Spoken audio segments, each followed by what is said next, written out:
আসসালামু আলাইকুম। আজ আমার খুব পছন্দের একটা উদাহরণ আলোচনা করব। আপনাদের হাত উঁচু করাটা খুব জরুরি না, তবে আপনারা যদি করেন তাহলে আমার খুব ভালো লাগবে। কে কে আয়াতুল কুরসি জানেন? আয়াতুল কুরসি। গত বিকেলে যে উদাহরণটি আলোচনা করতে চেয়েছিলাম সেটা ছিল আয়াতুল কুরসি। চলুন আমরা একসাথে তেলাওয়াত করি। আউযু বিল্লাহি মিনাশ শাইতানির রাজীম। আল্লাহু লা ইলাহা ইল্লা হুয়াল হাইয়ুল কাইয়্যুম লা তাখুযুহু সিনাতুন ওয়ালা নাওম লাহু মা ফিস সামাওয়াতি ওয়া মা ফিল আরদ মান যাল্লাযী ইয়াশফা'ু 'ইনদাহু ইল্লা বিইযনিহি ইয়া'লামু মা বাইনা আইদিহিম ওয়া মা খালফাহুম ওয়া লা ইউহীতুনা বিশাইইন মিন 'ইলমিহি ইল্লা বিমা শা'a ওয়াসি'a কুরসিয়্যুহুস সামাওয়াতি ওয়াল আরদ ওয়া লা ইয়াউদুহু হিফযুহুমা ওয়া হুয়াল 'আলিয়্যুল 'আযীম। আয়াতুল কুরসিতে সর্বমোট 9টি বাক্য। আয়াতুল কুরসিতে 9টি বাক্য। আমরা একটু দেখি। আল্লাহু লা ইলাহা ইল্লা হুয়াল হাইয়ুল কাইয়্যুম 1 নম্বর। লা তাখুযুহু সিনাতুন ওয়ালা নাওম 2 নম্বর। লাহু মা ফিস সামাওয়াতি ওয়া মা ফিল আরদ 3 নম্বর। 4 নম্বর বাক্য। মান যাল্লাযী ইয়াশফা'ু 'ইনদাহু ইল্লা বিইযনিহি 4 নম্বর। ইয়া'লামু মা বাইনা আইদিহিম ওয়া মা খালফাহুম 5 নম্বর। এরপর ওয়ালা ইউহীতুনা বিশাইইন মিন ইলমিহি ইল্লা বিমা শা 6 নম্বর। এরপর ওয়াসি'a কুরসিয়্যুহুস সামাওয়াতি ওয়াল আরদ 7 নম্বর। ওয়ালা ইয়াউদুহু হিফযুহুমা 8 নম্বর। ওয়া হুয়াল আলিয়্যুল 'আযীম 9 নম্বর। 9টি বাক্য। প্রথম বাক্য আল্লাহু লা ইলাহা ইল্লা হুয়াল হাইয়ুল কাইয়্যুম, একটা চমৎকার বাক্য যেটি শেষ হয়েছে আল্লাহর দুটি নাম দিয়ে। কি সে দুটি? আল হাইয়্যু আল কাইয়্যুম, চিরঞ্জীব এবং সবকিছুর উৎস। পৃথিবীর সবকিছু সৃষ্টি করেছেন এবং নিয়ন্ত্রণ করছেন তিনি। বিস্ময়কর হলো শেষ বাক্য। লক্ষ্য করুন প্রথম বাক্য, এখানে এমন কিছু আছে যা কিনা শেষ বাক্যেও আছে, আর তা হলো ওয়াহুয়াল আলিয়্যুল 'আযীম। প্রথম বাক্যে আল্লাহর কয়টি নাম রয়েছে? প্রথম বাক্যেও আল্লাহর 2টি নাম রয়েছে এবং শেষ বাক্যেও আল্লাহর 2টি নাম রয়েছে। আচ্ছা, দ্বিতীয় বাক্যটি কি? দ্বিতীয় বাক্যে যাওয়ার আগে সিকিউরিটি গার্ড নিয়ে একটু কথা বলি। সিকিউরিটি গার্ডের চাকরিটা খুব কঠিন। ব্রিটিশ সিকিউরিটি গার্ড দেখেছেন? অদ্ভুত টুপি পরা, মাথায় রসের হাড়ির মতো। খুব কঠিন। এই দায়িত্ব যদি আপনাদেরকে দেয়া হয়, পেশায় যদি আপনি একজন সিকিউরিটি গার্ড হন, আপনার সামনে একটা সিসিটিভি আছে, তাকিয়ে থাকতে হয় ঘন্টার পর ঘন্টা, একই দৃশ্য, নড়াচড়া নেই, দেখছেন তো দেখছেনই, 12 ঘন্টা 8 ঘন্টা। এটা কি খুব মজার কাজ? আপনি যদি কিছু পাহারা দেন তাহলে কি ঘটবে?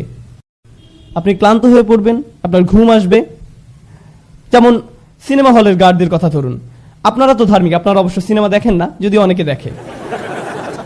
সিনেমা হলে যখন সিনেমা চলে, ভিতরে হয়তো কোনো মারপিটের দৃশ্য চলছে, বাইরে একজন সিকিউরিটি গার্ড আছেন, ভিতরে লোকেরা উপভোগ করছে, কিন্তু গার্ড ঝিমোচ্ছেন। হঠাৎ করে তিনি লাফ দিয়ে ওঠেন। এটা খুব সাধারণ দৃশ্য। সিনেমা হলের গার্ডরা, তাদের ঝিমুনি আসে। আল্লাহ তাআলা বলছেন তার নিজের সম্পর্কে, লা তাখুযুহু সিনাতুন ওয়ালা নাওম। তন্দ্রা। তন্দ্রা কখন আসে? যখন আপনি ক্লান্ত, আস্তে আস্তে আপনার চোখ বুজে আসে, আপনি ঘুমাচ্ছেন না কিন্তু আপনার ঘুম পাচ্ছে। ওই যে ওনার মতো। আমি মজা করলাম, জাস্ট মজা। এই তন্দ্রা বা ঝিমুনি কি বলে? সিনা। তন্দ্রা বা ঝিমুনির পরে কি আসে? নাওম। প্রথমে আসে সিনা। সিনা হলো, ধরুন জুমার দিন আমরা মসজিদে যাই, খতিব সাহেব শুরু করেন ইন্নাল হামদুলিল্লাহ নাহমাদুহু ওয়া নুসাল্লি। এটা হলো সিনা, ঠিক আছে? এরপর যখন তিনি বলেন আইয়ুহাল ইখওয়াতুল কিরাম, এটাই হলো নাওম। এটাই হলো নাওম। এই হলো মূল পার্থক্য সিনা এবং নাওমের মধ্যে, তন্দ্রা এবং ঘুমের মধ্যে। এই হলো দ্বিতীয় বাক্য, যেখানে বলা হচ্ছে তন্দ্রা আর ঘুম আল্লাহকে স্পর্শ করে না। মানুষ ক্লান্ত হয়, তাই তার তন্দ্রা আসে এবং এক সময় সে ঘুমিয়েও পড়ে। আবার অনেক সময় আমরা বলি না না না আমি ঘুমাইনি, এমনি একটু চোখ বন্ধ করে রেখেছি, এখনই উঠে পড়ব। কিন্তু দেখতে দেখতে ঘুম, একদমই খবর নেই। ওকে, এই হলো ব্যাপার। সিনা বা তন্দ্রা নিয়ে আমার খুব ভালোই অভিজ্ঞতা আছে, কারণ পেশায় আমি একজন শিক্ষক। সুতরাং আপনিও যদি শিক্ষকতা করেন তাহলে আপনার ঘুম বিদ্যা বা ঘুম বিজ্ঞানের উপরে মোটামুটি একটা পিএইচডি হয়ে যাবে, কারণ সামনে থেকে আপনি সব ছাত্রের চেহারা দেখতে পান। মেটাল ডিটেক্টর দিয়ে মানুষের শরীর চেক করতে দেখেছেন নিশ্চয়ই, সেভাবে ছাত্রদের ব্রেনও আপনি চেক করতে পারবেন। ক্লাসের ফাঁকে ফাঁকে মাঝে মাঝে মাথাটা একটু উপর নিচ করে নিলেন। এই হলো দ্বিতীয় বাক্যের আলোচনা, ঘুম না ক্লান্তি ও ঘুম নিয়ে, তন্দ্রা এবং ঘুম সম্পর্কে। শেষ দিক থেকে দ্বিতীয় বাক্য কি? ওয়ালা ইয়াউদুহু হিফযুহুমা, আকাশ এবং জমিন পাহারা দিয়ে আল্লাহ ক্লান্ত হন না। যখন কেউ ক্লান্ত হয়ে যায় তখন তার তন্দ্রা আর ঘুম পায়। দ্বিতীয় বাক্যের সাথে শেষ দ্বিতীয় বাক্যের এই হলো চমৎকার মিল। লা তাখুযুহু সিনাতু ওয়ালা নাওম ওয়ালা ইয়াউদুহু হিফযুহুমা। আল্লাহ বলছেন লাহু মা ফিস সামাওয়াতি ওয়া মা ফিল আরদ, আসমান এবং জমিনে যা কিছু আছে সব তিনি নিয়ন্ত্রণ করেন। এই বিষয়ে কথা বলার আগে দুটি বাক্য, আল্লাহর দুটি নামের মধ্যে পার্থক্য বুঝতে হবে, মালিক এবং মালিক। আল্লাহর দুটি নাম মালিক ও মালিক, দুটি শব্দের মধ্যে পার্থক্য ধরতে পারলে আয়াতটা বুঝতে সহজ হবে, এই জন্যই বলা। মালিক শব্দের অর্থ অধিকারী, মালিক অর্থ অধিকারী, আর মালিক শব্দের অর্থ আগে একবার বলেছিলাম, মালিক অর্থ রাজা। রাজা আর অধিকারীর মধ্যে কোনো পার্থক্য আছে? আছে। আপনি আপনার কলমের মালিক, কিন্তু আপনি বলেন না যে আমি এই কলমের মহান রাজা। আপনি এমনটা করেন না, কারণ আপনি জানেন এটা একটি হাস্যকর কথা। বুঝতে পেরেছেন? মালিক হয় ছোট জিনিসের, আপনি হতে পারেন গাড়ির মালিক, কম্পিউটারের মালিক, মোবাইলের মালিক, কিন্তু আপনি এর রাজা নন। রাজত্ব শব্দ ব্যবহার হয় বড় কিছু বোঝাতে। এখানে আরেকটা সমস্যা, মালিকানা, মালিকানা ব্যবহার হয় সম্পত্তির ক্ষেত্রে, এর ব্যবহার সম্পত্তির ক্ষেত্রে, কিন্তু রাজত্ব এমন নয়। আপনারা জানেন রাজা একখণ্ড জমি বা একটা গাছের উপর রাজা নন, তিনি একটি ভূখণ্ডের বসবাসকারী মানুষের রাজা। রাজত্ব একটা দেশের মানুষকে নিয়ন্ত্রণ করার জন্য, আর মালিকানা ব্যবহৃত হয় সম্পদের জন্য, দুইটা ভিন্ন জিনিস। এখন আল্লাহ বলছেন লাহু মা ফিস সামাওয়াতি ওয়া মা ফিল আরদ, আকাশ জমিনে যা কিছু আছে সবকিছুর মালিক তিনি। এখানে কিসের কথা বলা হয়েছে? মালিকানার কথা। এই বাক্যটা মালিকানা সম্পর্কিত, আর মালিকানা হয় ছোট জিনিসের, তার মানে প্রত্যেকটা ক্ষুদ্র জিনিসের মালিক আল্লাহ। ওকে, শেষ দিকে 3 নম্বর বাক্যটি কি কারো মনে আছে? ওয়াসিআ কুরসিয়ুহুস সামাওয়াতি ওয়াল আরদ, তার রাজত্ব কর্তৃত্ব আসমান জমিনের সব জায়গায়। যেখানে আল্লাহ বলছেন তার রাজত্ব সম্পর্কে, তার কর্তৃত্ব সম্পর্কে, একদিক থেকে আল্লাহ সবকিছুর মালিক, আবার সবকিছুর রাজা, সবকিছুই তার নিয়ন্ত্রণে। মানুষ হয়তো শুধু কিছুর মালিক কিন্তু রাজা নয়, আবার হয়তো রাজা কিন্তু সকল কিছুর মালিক নয়। যেমন এখনো অনেক দেশে রাজতন্ত্র বা রাজা এই ব্যাপারগুলো আছে। ধরুন আপনি একটি দ্বীপের রাজা, তার মানে কি আপনি দ্বীপের সবকিছুর মালিক? না, বরং আল্লাহ সবকিছুর মালিক এবং সবকিছুর রাজা। এটাই হলো বিষয়। কোনো ব্যক্তি যদি কোনোভাবে সব সম্পত্তির মালিক হয়েও যায়, তবে সে কি রাজা? এটা কি সম্ভব? সে হয়তো সম্পত্তির মালিক, কিন্তু রাজা আরেকজন আছেন। আপনি হয়তো সব সম্পত্তির মালিক, কিন্তু আপনার উপর রাজত্ব করছেন আরেকজন। অথবা আপনার রাজত্ব আছে কিন্তু সব সম্পত্তির মালিক আপনি নন। কিন্তু আল্লাহর দুটোই আছে, আল্লাহ একই সাথে মালিক এবং মালিক।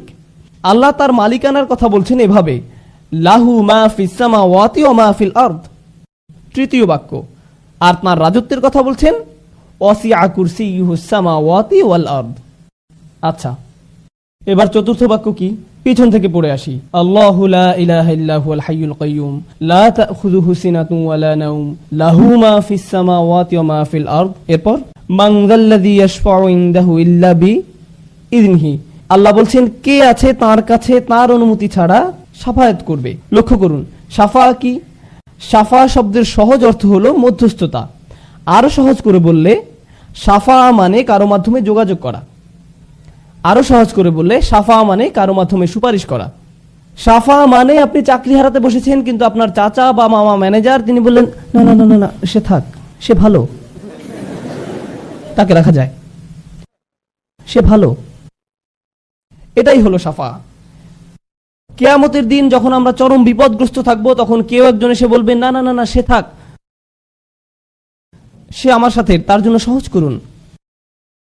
আমরা চাইবো যেন আল্লাহ আমাদের জন্য রাসূল সাল্লাল্লাহু আলাইহি সাল্লামের শাফায়াত কবুল করেন, কিন্তু আল্লাহ বলছেন সেদিন তোমার জন্য সুপারিশ করতে কেউ আসবে না। তোমার চাচা, তোমার ভাই, তোমার বাবা, তোমার মা, অফিসের বস, কেউ না। কেউ বলবে না আল্লাহ সে সে ভালো, সে থাক। কেউ আসবে না, কেউ না। এখন তো এমন করার সুযোগ আছে যে তুমি আমার লোক, এই নাও ভিআইপি পাস, তুমি চলে যাও। না না না না না, সেদিন এই সুযোগ থাকবে না, কোনো ভিআইপি টিকিট থাকবে না। একমাত্র ব্যতিক্রম হলো যদি আল্লাহ কাউকে অনুমতি দেন। সুতরাং এই বাক্যে বলা হচ্ছে কারো কোনো ক্ষমতা নেই সুপারিশ করার যতক্ষণ না আল্লাহ তাকে অনুমতি দেন। কেউই সুপারিশ করতে পারবে না, কিন্তু একটু ব্যতিক্রম আছে। সেই ব্যতিক্রমটাই হচ্ছে গুরুত্বপূর্ণ। সেই ব্যতিক্রমটা হলো কি, যদি আল্লাহ অনুমতি দেন। বুঝা গেল?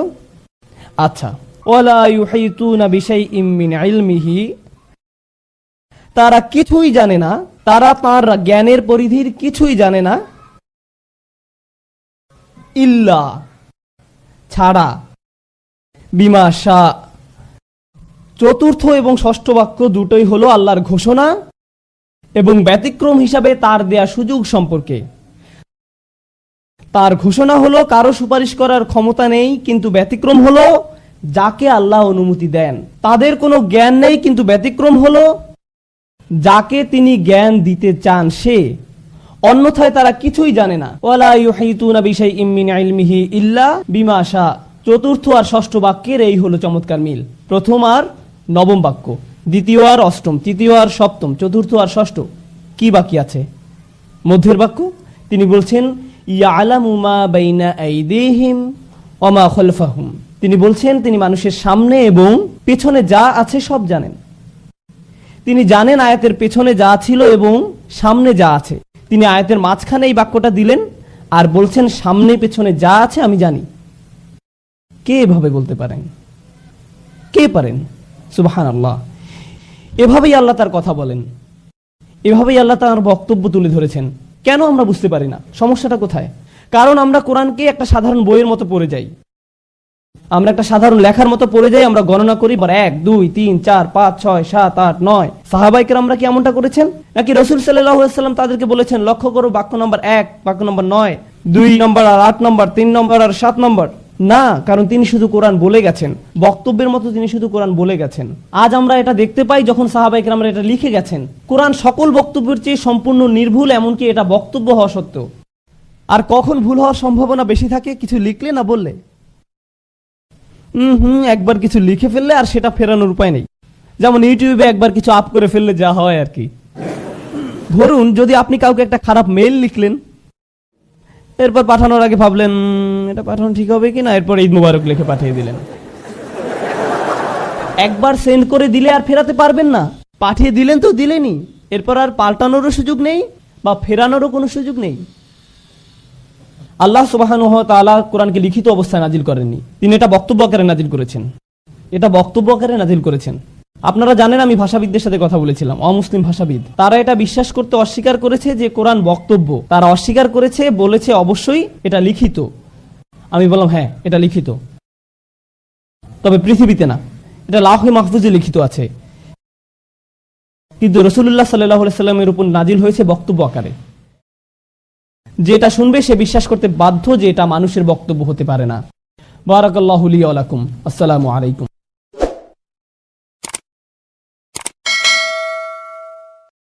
জানেন বিচার দিবসে মানুষ সবকিছু ভুলে যাবে। মা তার সন্তানকে ভুলে যাবে। ইয়াউমা তারাউনাহা তাযহালু কুল্লু মুরদাআতিন আম্মা আরদাআত। সেই দিন প্রত্যেক স্তনদানকারী মা তার সন্তানকে ভুলে যাবে। ইয়াউমা ইয়াফিরুল মারউ মিন আখিহি ওয়া উম্মিহি ওয়া আবিহি ওয়া সাহিবাতিহি ওয়া বানিহি। সেদিন প্রত্যেক মানুষ তার ভাইয়ের কাছ থেকে পালিয়ে বেড়াবে। সূরা মারিজে এসেছে।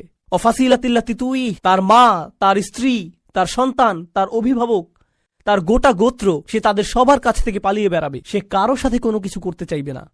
ওয়াতাকাত্তাআত বিহিমুল আসবাব। কোরআন বলছে সকল সম্পর্ক ছিন্ন হয়ে যাবে। কিন্তু ঈমানদারদের জন্য এমনটা হবে না। ঈমানদারদের জন্য এমনটা হবে না। সে জান্নাতে প্রবেশ করবে এবং তার ভালোবাসা অব্যাহত থাকবে। কার জন্য? তার লোকদের জন্য যারা হলো কাফির এবং নবীদের শত্রু, কারণ তারা এখনো জীবিত এবং এখনো তাদের আশা রয়েছে। আপনি এমন মানুষের উপর আশা ছাড়বেন না যারা এখনো জীবিত। আর আল্লাহ এমন ভাবে আমাদের কাছে বর্ণনা করেছেন যেন তিনি তখনও ঘটনা দেখছিলেন। আল্লাহ তাকে দুনিয়ার ক্যামেরা ভিউ প্রদান করেছিলেন যাতে তিনি দেখতে পারেন যে কি ঘটছে। আর তিনি জান্নাত থেকে দেখে বলছেন যদি তারা জানতে পারে। তিনি বলেননি যে যদি তারা জানতে পারত, আলিমু, বরং তিনি বলছেন ইয়া লাইতা কওমি আলামুন, যদি শুধু তারা জানতে পারে। তিনি এখনই দেখছেন কি ঘটছে, আল্লাহ তাকে দেখাচ্ছেন। সুবহানাল্লাহ। আর তারপর আপনি বুঝতে পারেন যে একনিষ্ঠতা আসলে কি। আমরা মুসলিমরা একনিষ্ঠতার কৃত্রিম ধারণা তৈরি করেছি। আমি এটা মানতে পারি না। একনিষ্ঠতা শব্দটিকে নিয়ে আমরা যা করছি, তুমি যা করো তার সবকিছুতে ইখলাস থাকতে হবে। সব সময় তোমার নিয়তকে যাচাই করে চলবে। এখনই যাচাই করুন, কারণ যদি একনিষ্ঠতা না থাকে তাহলে তোমার কোনো কাজেরই মূল্য থাকবে না। আর তোমার একনিষ্ঠতা থাকতে হবে শুধু এবং শুধুমাত্র আল্লাহর জন্য। আমি এর সাথে দ্বিমত পোষণ করব, আমি জানি। এখনই আমাকে হত্যা করতে আসবেন না। রাসূল সাল্লাল্লাহু আলাইহি সাল্লাম একজন মানুষের কথা বলছেন যে অনেক পাপ করেছে, অনেক পাপ। সে নামাজ পড়ে না, কিছুই করে না। একদিন সে হাঁটতে হাঁটতে একটি তৃষ্ণার্ত কুকুর দেখতে পেল। তৃষ্ণায় কুকুরটির জিহ্বা বের হয়ে আছে। আর লোকটি সিদ্ধান্ত নিল যে নিজে পান করার আগে সেই কুকুরটিকে পান করাবে। শীঘ্রই লোকটি মারা গেল আর আল্লাহ তাকে জান্নাত দান করলেন। হ্যাঁ, আসুন ঘটনাটা খেয়াল করি। এই লোকটি, সে কি বিশ্বাসী? আমরা জানি না। সে কি নামাজ পড়ে? না। যখন সে কুকুরটিকে পান করাচ্ছিল, সে কি বলেছিল যে দাঁড়াও, আগে নিয়তের ইখলাস এনে নেই, আমি শুধু এটা করছি আপনার জন্য, ইয়া আল্লাহ, কুকুরের এই বের হয়ে থাকা জিহ্বা আমার কাছে মূল্যহীন, আমি শুধু আপনার সন্তুষ্টি কামনা করি, আর তারপর আমি কুকুরটিকে পানি খাওয়াই। তিনি এমনটা করেছিলেন? তিনি শুধুই কুকুরটির জন্য খারাপ বোধ করেছিলেন এবং কুকুরটিকে পানি পান করিয়েছিলেন, তাই না? তো কুকুরটির জন্য তার উদ্বেগের ব্যাপারে তিনি একনিষ্ঠ ছিলেন, তার ইখলাস ছিল, তাই না? এখানে এই ইমানদারটি তার লোকদেরকে ভালোবাসেন, কিন্তু তিনি কি বলেছেন যে এটা যদি আল্লাহর জন্য না হতো তাহলে আমি আমার লোকদের ঘৃণা করতাম। তিনি এজন্য তাদেরকে ভালোবাসেন কারণ তারা তারই লোক, আর এটাই তার লোকদের জন্য একনিষ্ঠতা। ইবাদতের ক্ষেত্রে আল্লাহর প্রতি আপনার একনিষ্ঠতা থাকতে হবে, আপনার পিতামাতার প্রতি আপনার একনিষ্ঠতা থাকতে হবে, শুধু আল্লাহর জন্য না, বরং এজন্য যে তারা আপনার পিতামাতা। আপনার একনিষ্ঠতা থাকতে হবে অন্য মুসলিমদের জন্য, কারণ তারা আপনার মুসলিম ভাই। আপনার একনিষ্ঠতা থাকতে হবে আপনার প্রতিবেশীর জন্য। আপনার একনিষ্ঠতা থাকতে হবে আপনার কাজের প্রতি, আপনার লেখাপড়ার প্রতি। আপনার একনিষ্ঠতা থাকতে হবে আপনার ব্যবসায়ের অংশীদারের প্রতি। এই সব কিছুই একনিষ্ঠতা। আপনি কৃত্রিমভাবে এটা বানাতে পারবেন না। না, আমি তোমার বন্ধু হতে পারবো না, কারণ এটা আল্লাহর সন্তুষ্টির জন্য না। আমরা শুধু একসাথে বাস্কেটবল খেলবো, আর এটা আখিরাতে আমার কোনো কাজে আসবে না। আমি জানি না কে এই অদ্ভুত কথা আপনাকে শিখিয়েছে। যখন আপনি আপনার নিয়ত যাচাই করছেন বাস্কেটবল খেলায় বল ছোড়ার আগে, কারণ এতে কোনো ইখলাস নেই, এটা এইভাবে কাজ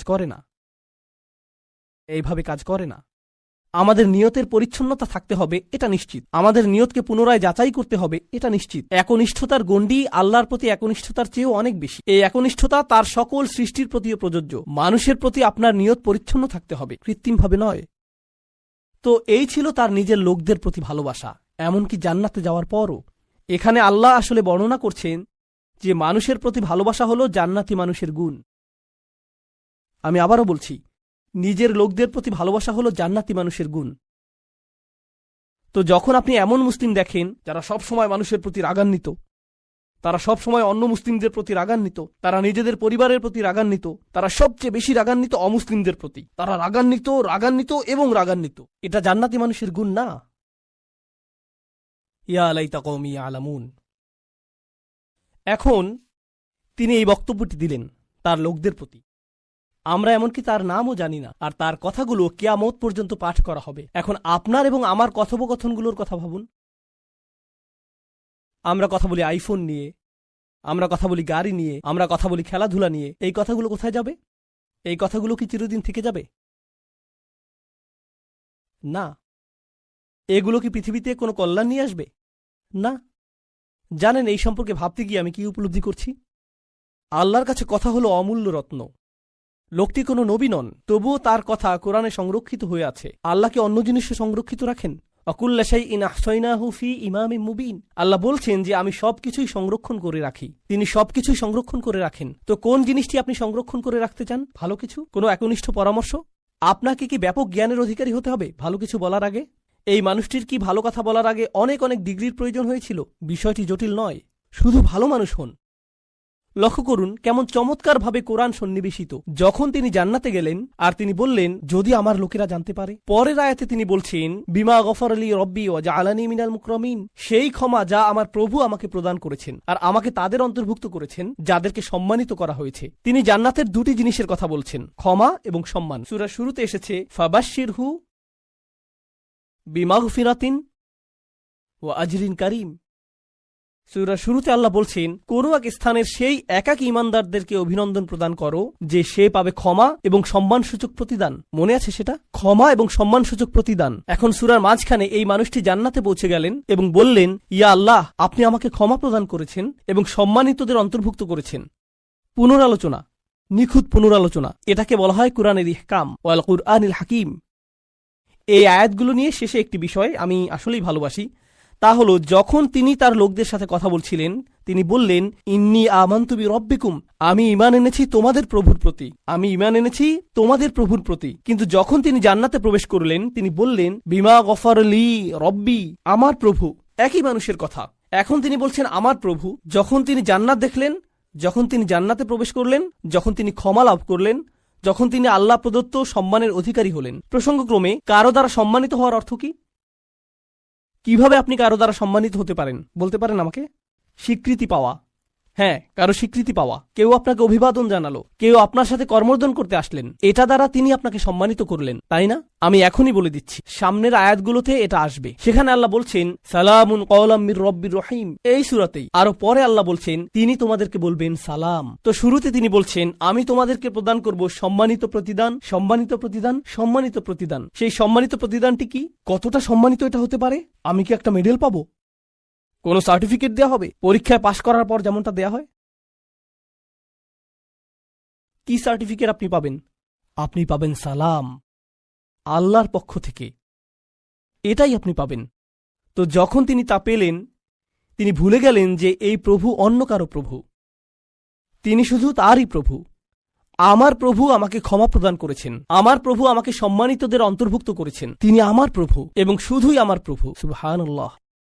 আমরা খুবই দিশেহারা। আল্লাহ এখানে বলছেন, তোমরা আগে বিভ্রান্ত ছিলে কিন্তু এখন সবকিছু সহজবোধ্য করার জন্য কোরআন পাঠানো হয়েছে। এটা কি সুস্পষ্ট নয়? এই 3 ধাপের পদ্ধতিটা খুবই সাধারণ, শুধু এটাকে অনুসরণ করো। এই ইউনাইটেড স্টেটে এমন অনেক অনেক অনেক সম্প্রদায় আছে যারা তাদের মধ্যকার জ্ঞানী ব্যক্তিদেরকে, ইমামকে বা কোনো বক্তা বক্তব্য দিতে আসলেই জিজ্ঞেস করে যে আমাদের কি করা উচিত। আমরা খুবই দিশেহারা। আল্লাহ এখানে বলছেন, তোমরা আগে বিভ্রান্ত ছিলে কিন্তু এখন সবকিছু সহজবোধ্য করার জন্য কোরআন পাঠানো হয়েছে। এটা কি সুস্পষ্ট নয়? এই 3 ধাপের পদ্ধতিটা খুবই সাধারণ, শুধু এটাকে অনুসরণ করো, এটাকে প্রাতিষ্ঠানিক রূপ দাও। এখানে প্রশ্ন করা যেতে পারে যে এটা কিভাবে করব, এটা করতে হলে আমাদের কার সাহায্য লাগবে, আমাদের মসজিদে এটা কিভাবে বাস্তবায়ন করা যাবে, এই প্রকল্পে কোন ধরনের মানুষ সাহায্য করতে পারবে। আল্লাহ সুবহানাহু ওয়া তাআলা বাণীকে যুবক সমাজের কাছে পরিবেশন করার প্রকল্প নিন।